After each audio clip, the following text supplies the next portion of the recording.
My name is Judith Coppell, and I was a passenger on the SS St. Louis. I was only 14 months old. I was born in Germany in 1938, and I was in Berlin when they had the Kristallnacht, or the night of falling glass. You see, when the ship landed, my family and I, this was my mother, my father, my grandfather, and myself, chose to go to France because it was not occupied yet by the Nazis. And I felt safe, and I was a happy little child until one morning there was a knock on our door, and it was the French police. And why were they there? They were there because we were Jewish. They arrested us, my mother, my father, and myself. And they took us to a camp. It was a determined camp, I believe. The name of it was Gurs in the southern part of France. One evening, my father came in and whispered something to my mother. Oh, my mother had been playing with me, and she looked so sad all of a sudden. And she said, Judith, I have to tell you that Mommy and Daddy have to go away, but I want you to be a good girl. And after that, my father came in and he said, Judy, let's go for a walk. And my mother gave me a kiss on the cheek. Bye-bye. And so we walked in the darkness somewhere. And all of a sudden, there was an office or a house. It was the headquarters of the Ose, who were trying to take out as many children as possible. And there I was, holding my father's hand. And he said, look over there, Judy, look over there. There was something that was interesting to a 4-year-old child. And here I'm holding his hand, and I looked at whatever object it was, and I heard my father saying, Judy, just a minute. He let go of my hand, and when I turned around, my hand was taken up again by someone else. I never saw my father or mother again. They were taken on a train to Auschwitz, and they were put to death. All my life, I had the feeling that I was going to be abandoned. When I went back to, they took me back to my home where the landlord took care of me, and they became my mother and father. And they loved me, and I was so happy. But every once in a while, I would say, when are my mommy and daddy coming back? There was no answer. I felt that I was going to lose even my French family, which I did in 1946 when the war was over.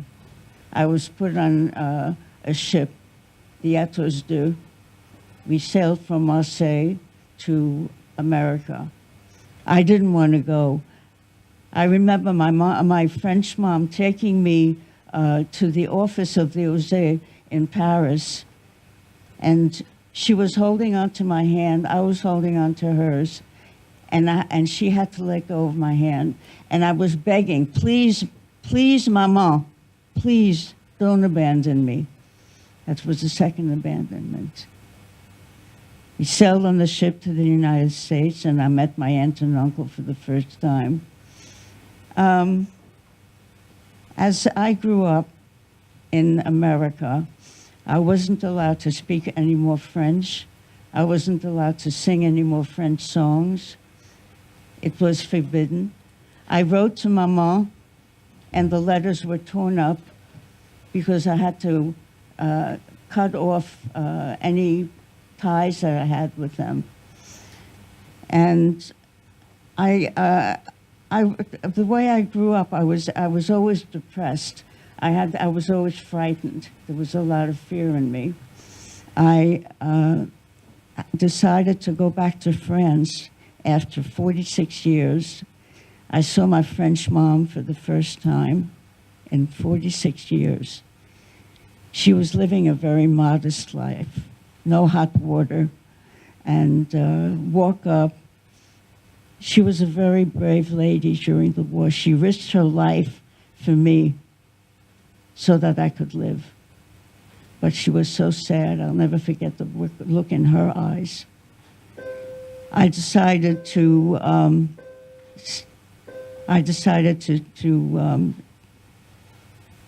have her honored by Yad Vashem. That's the Holocaust Memorial in Jerusalem.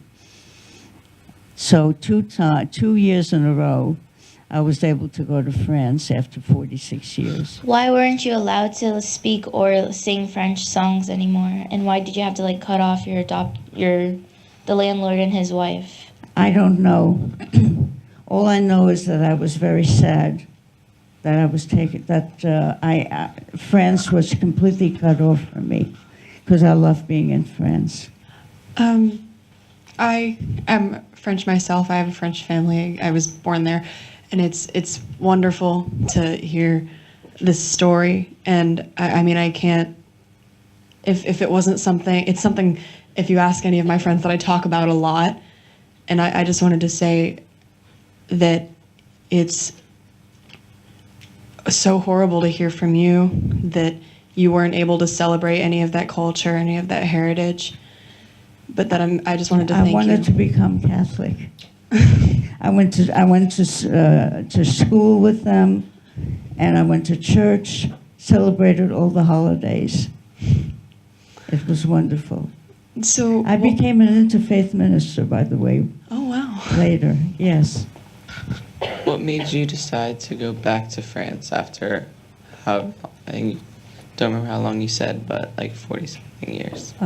I went to a conference for hidden children, and I remember at a luncheon there were 22 people on the stage, and they were saviors. They were people that had saved Jews during the war. And I cried and I cried, and I said, Maman should be there. I used to call her Maman. She should be there among the 22 people. And I decided I would call her up. I had her telephone number from her granddaughter. So I called her up in France, and with a very broken French, I said, Maman, thank you for saving my life, and I want to see you. Can I come and see you? And she didn't speak English, and so she said, Mais oui, ma chérie, viens. But yes, my darling, come to France. And two months later, I was on an Air France going first to Paris and then to Pau, where she lived.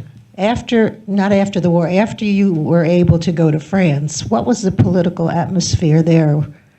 I found a lot of love from the people that I was there, that in the town, and it was wonderful for me to just be with Maman. And I asked to go to Lourdes, which was a Christian city, and they had healing water, and I drank some of the water there. As I said, I'm an interfaith minister at this time, and I think we're all one, and this is what I try to tell whoever, listens to me. I had the privilege last year of attending an honor for Captain Gustav Schröder. The passengers of the St. Louis found out that he had lived in poverty the entire war and was extremely poor. They collected funds to sustain him for the rest of his life. I remember my parents taking up a collection from anyone they knew, and I had the honor of honoring him as well when I was in Jerusalem last year. Wow. Like, when did you figure out what happened to you on the St. Louis? And it wasn't until 1989 when we had our first reunion when it really hit me. And we boarded a ship which represented the St. Louis, and I couldn't stop crying for the whole voyage. It was as though my spirit was remembering. I didn't remember consciously. And that's when I started, being very, very much part of the St. Louis passengers. I was called the baby. I was wondering, when you reunited with your French mother or met her family, were you able to ask her what made her accept you and save you as a small child? Why was said she it an was the upstander? Christian thing to do. It was the thing for her to do. She risked her life and the whole family's life if I would have been found out, you know. The Nazis did come to our house.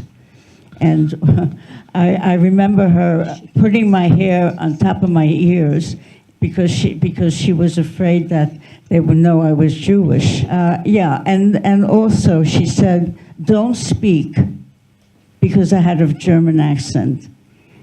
And one of the soldiers said to me afterwards, you are such a pretty girl. You look like your mommy. And I went over to Mama, and I told her, you know, and I said to her, you see, Mama, you're really my mother now. If your grandchildren were here today with these students, what message would you like to leave with them as far as the lessons that they've learned and what's going on in the world today? Well, I want them to remember me, their Nana.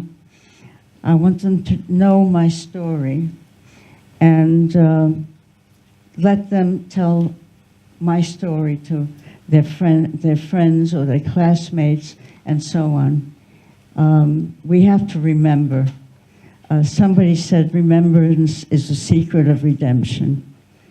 So I would tell them, we have to remember the past. And you see, I was there, and what happened to me was the truth. And just know that, and especially on the bar and bat mitzvah, I have twin grandchildren. I would tell them to remember that I was part of the Holocaust also.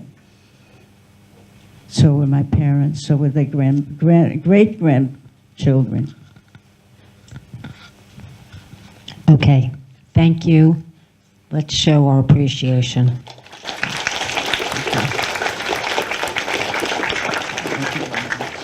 Thank you so much.